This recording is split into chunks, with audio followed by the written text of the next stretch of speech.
What's up, everybody? Happy Thursday. Um, Hope all you're having a great day so far. Let me tell you something. Monday through Thursday, through today, all of these episodes of GH have been pretty well written, actually. I liked all of them. I can't, it was good. We're finally getting some movement in this storyline that I've been waiting for.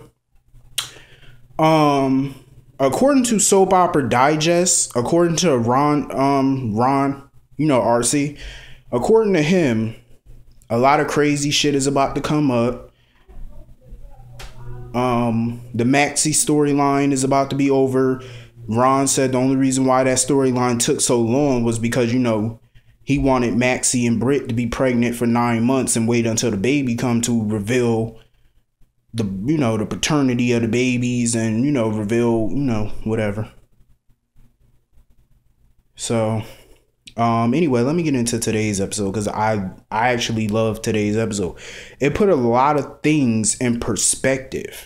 It really did. I came to a realization about a lot of things in today's episode. And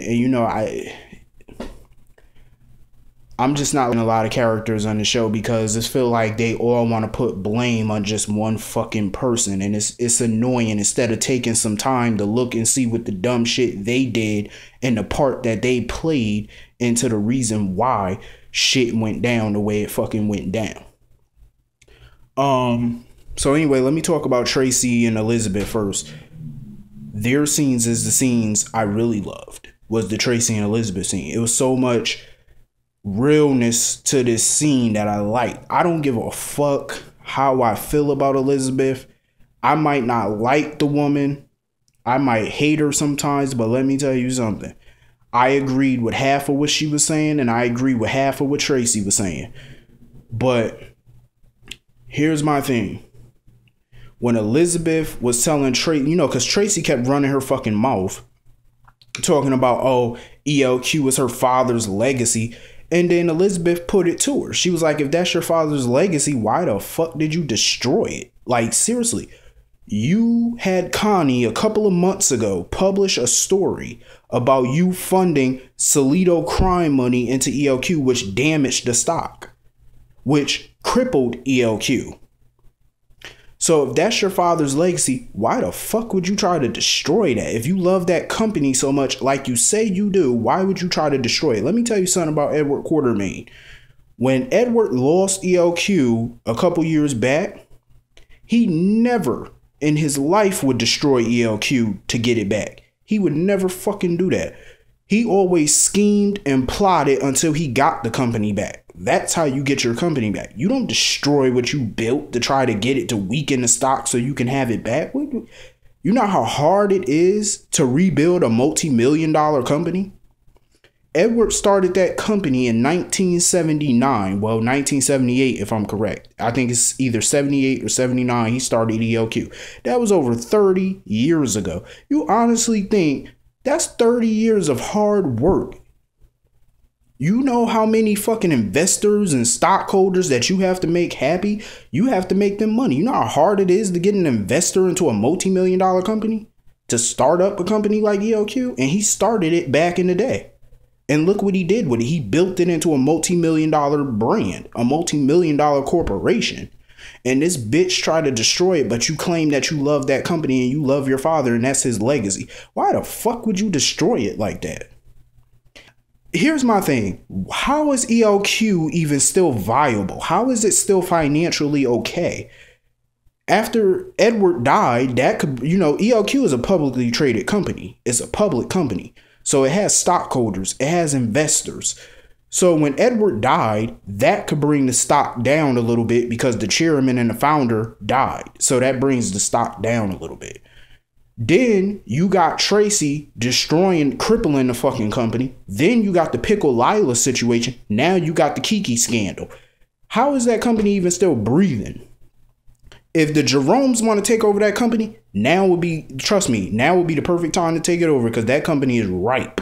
A 5-year-old could take over that company right now. That's how fucked up it is. I don't even know why would they even want the company. It's bankrupt at this point. with all these scandals. I'm pretty sure they got investors, stockholders, all of them backing out. I guarantee you the stockholders can't wait to dump that stock. So Tracy, seriously, grow the fuck up. You destroy. Here's my problem. I feel like as far as AJ and Tracy, y'all are two grown ass people living off of Edward's legacy. How about Tracy start her company, TAQ? AJ, you go start your fucking company and have your own legacy to hand down to y'all kids. How about that? That makes more sense than trying to live off Edward's legacy. How the fuck do you try to destroy a company that took that man over 30 years to build, and you fuck it up all in a couple of months' time? 30 years he built that company, and you fuck it up that fast? With all these scandals? Are you serious? That goes to show how little y'all actually do care about Edward. And especially Tracy, because she started this bullshit. And like Elizabeth said, Tracy got fucking mad because AJ outmaneuvered her and he blackmailed her into giving up the CEO position. So since she couldn't have the company, he couldn't have the company, so she tried to destroy it. But I loved what Elizabeth said, how she said Tracy and AJ are just alike, because they are. When they don't get their way, they get out of control and they bring a lot of people down with them. That's what they did. When Tracy tampered with that company, she brought a lot of people down with her. It's what they do. They're destructive. That's what they do when they don't get what the fuck they want. They get crazy and they bring people down with them and they don't give a fuck until after it's done.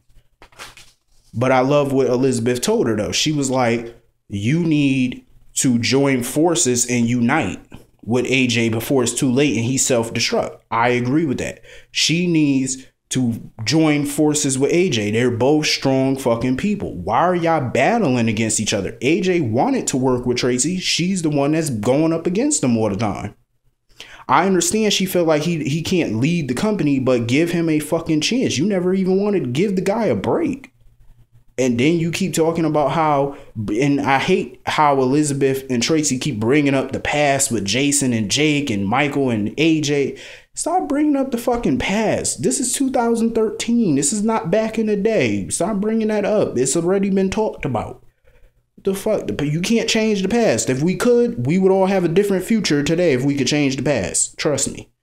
So nothing that they do or say is going to change what happened back in the day. Because if it could, Jason would still be here today. So anyway, I just like that scene. I love the scene between Tracy and Elizabeth because I felt like it was powerful and I loved it. So anyway, Michael, he gets to the boathouse to try and find Kiki. But he couldn't find her. So he tried calling her phone, but her phone is back at the boathouse underneath something, underneath the damn stool or whatever, underneath the bed, because Morgan put it there, little bastard. So Ava comes in here looking for Kiki, and Michael shows her the newspaper and stuff, and she was surprised to see it, because mind you, she hasn't seen the paper yet, because she was with Dr. Clay at the hospital threatening him when Sam had walked up and stuff. So she reading the paper, and Michael thought that she knew. But she said she didn't. So Michael went the fuck off on this bitch for all her lies. And that's what I'm saying. Why, as far as this paternity situation go, why is everybody blaming fucking Connie? Ava's responsible for this. She's the one who's been lying to Kiki for 20 years about her parentage. It's not Connie fucking fault. It's Ava. Yell at that bitch. Smack the shit out of that hoe. And that's the bitch that Elizabeth should be smacking, not Tracy. Smack this bitch. This blonde-headed hoe. She the one fucking around with this one every Tom, Dick, and Harry. Getting knocked the fuck up and don't know who the damn daddy is. Well, she knew who the daddy was, but she tried to play God off of some fucking money. And Michael called the bitch out on it. She gonna call Michael a bastard. No, you're the bastard. Please. Clearly, you are the bastard. How you gonna get mad at Michael because he's calling you out on your bullshit? You the one lying about your fucking daughter father, you dumbass bitch. I can't stand that blonde-headed hoe. And Michael called her out on it. Like, seriously, you're the one that lied to Kiki about her father. And now you want to put the blame on people? No, bitch, the blame solely goes on you. And that's where the blame should lie. Your stupid ass. Bitch, get on my nerves. So anyway, Michael was telling her that Kiki is most likely with Morgan or whatever. So Morgan and Kiki were at the courthouse. She needed to use his cell phone because she thought she took her cell phone with her, but of course he hid her cell phone like a dumbass. So Michael was calling his phone and he tried to act like his phone was dead. So she wanted to go use a payphone, but he tried to stop her. So Mac and Felicia come walking up and stuff, and they're surprised to see Morgan because, you know, Mac and Felicia haven't seen Morgan in years. Well, since he was a kid or whatever. So, you know, Felicia asked Kiki, was she that Kiki and stuff, you know, like she knew her already and stuff, because she had the paper in her hand. And Morgan noticed that she had today's newspaper. So Kiki went to go use Felicia's cell phone, and Morgan was trying to get him some retarded ass story about how he was going to tell Kiki, but he wanted to give her one happy moment or whatever. So when they number got called, Mac told Felicia he didn't believe it because he felt like the story, something just didn't add up with Morgan's story. Because, you know, Mac used to be a police commissioner, so he's very observant. So he could smell bullshit from a mile away. So anyway, Mac and Felicia left. They, you know, had to go get their marriage certificate, their marriage license. So Morgan, now that they got the marriage license, he talking about we might as well get married today, right now. And Kiki, of course, she don't want to marry him. She don't want to marry him. And she's sitting there telling Morgan, oh, we shouldn't be getting married right now or whatever. Because, bitch, you don't really want to marry him. Kiki is playing so many games. Kiki, come on now. He gave you an out. This is why I don't like Kiki. That boy gave her an out. She did not take it. Why? Stop playing this game. And some people talking about she not in her right mental state. Yes, the fuck she is. Because she don't strike me as a person that has mental problems. Not at the moment. I don't care what she going through. I seen people who went through worse on this show and they very sane. I understand all people's situations is different, but come on now. Y'all want to, come on, don't come up with that weak ass excuse. And that's a lame excuse. If she eventually has a mental problem, granted, okay, but I doubt she just playing fucking games, because it's like something that Carly said. It's like when she was married to AJ, she wanted to be with Jason. Same fucking thing is happening. Same fucking thing is happening with Star. I mean, I was about to call her Star, with Kiki. She want to be with Michael, but she with Morgan. She don't want to break Morgan's heart. That's the reason why she's staying with him. So she's doing it, and besides, she thinks that she's Michael's cousin. She don't know the truth yet. But I think once she knows the truth, I guarantee you it's a wrap for her and Morgan. I bet you. And Morgan, why you think he's trying to rush this fucking wedding? He know what it is. So, anyway, Silas and Sam were at the hospital. They were talking, and, you know, she walked up on him, a tense moment between him and Ava. She was asking Silas about it. Of course, Silas don't never want to talk about it. Silas don't never want to talk about his past. That's what kind of creeps me about this guy. Why you don't ever want to divulge about your past, but you always want to be nosy about somebody else's past or their business. But you don't ever want to give up nothing about yourself. So they're talking or whatever about donors and what happened to the story, you know, because Danny's donor drive was supposed to be front page news, but she was wondering what story took precedence over that. So she pulled up her tablet and saw the front page news, and of course she was upset because she knew, of course, it was about the Quartermaines. So they reading the story and stuff, and then Silas Clay looks at the birth certificate and he zooms in on the father, and it says his name. So now he realizes Kiki is his daughter. So he was surprised and stuff like that. I don't know why. I mean, he was so adamant that she was his daughter. So why is it such a shock now? I guess because he got confirmation. So Sam told him to just go find Kiki, you know, and talk to her. So he left to go find her. Good luck with that. She probably about to go marry a new son-in-law. So anyway, Sonny went to go see Olivia, whatever. He bumped into her at the Metro Court. They start talking. He tells her that Connie betrayed him or whatever. and he shows her the paper, but Olivia don't understand. But Sonny didn't go into details with her. And now he's comparing her to Connie, talking about, oh, Olivia would have never did something that Sonny told her not to do. Sonny, shut the fuck up. You just looking for any excuse to break up with Connie because you know you wrong. You talking about, oh, Connie knows she wrong. Let me tell you something. The only way I feel Connie is wrong about anything is the fact that she did not tell Sonny before she published that story.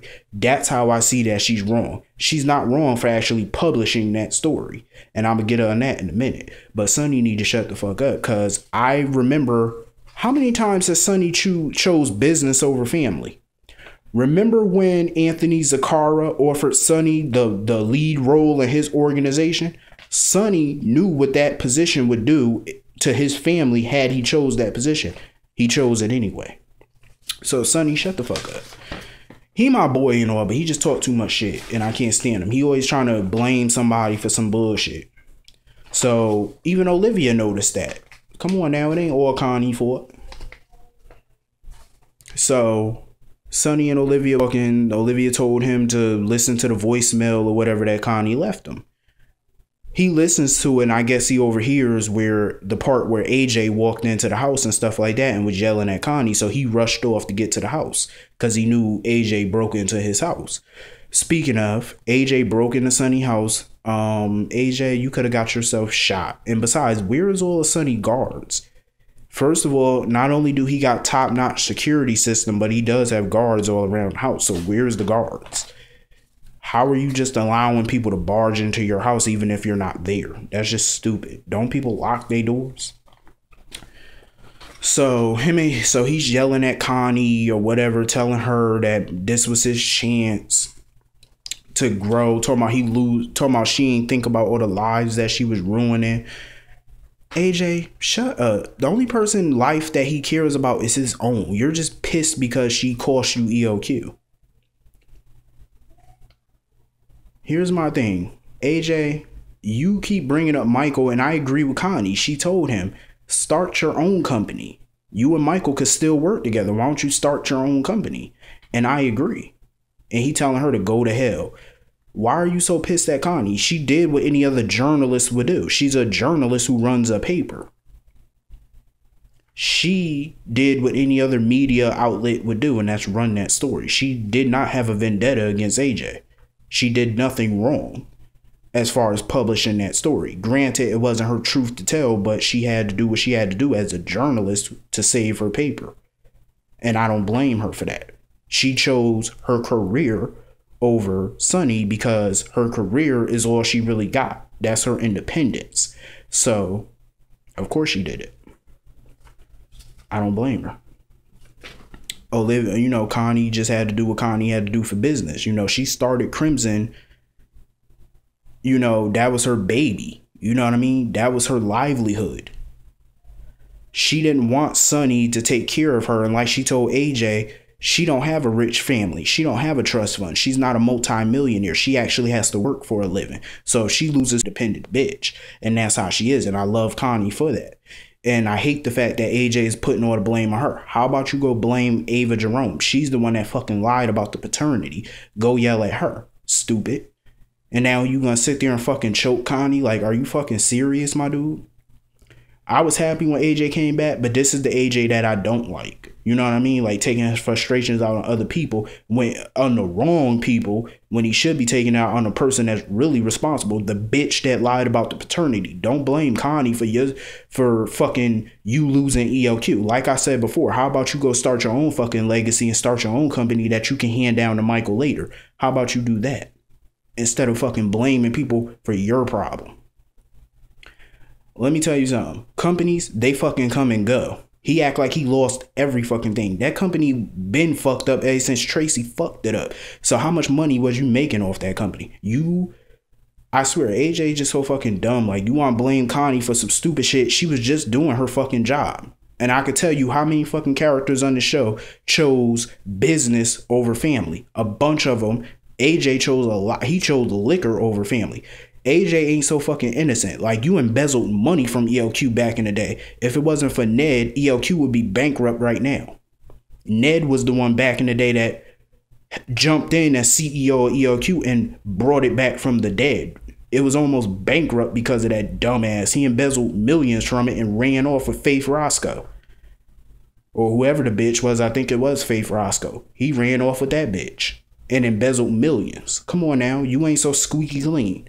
Everybody want to blame Tracy for torching the company, but AJ did some dirty shit back in the day to the company that almost bankrupted it all on his own. So, you know, it's just a lot of crazy shit in today's episode. I just had to point out, like, a lot of people are fucking wrong. Everybody want to blame Connie. The only thing I'm mad about at Connie is the fact that she published the story without telling Sonny. Other than that, she was doing her fucking job. So what's the problem? She did what the fuck she had to do. Case closed. So, anyway, hope all you have a great day. I'll see you all for Cliffhanger Friday. Have a great day. See you later.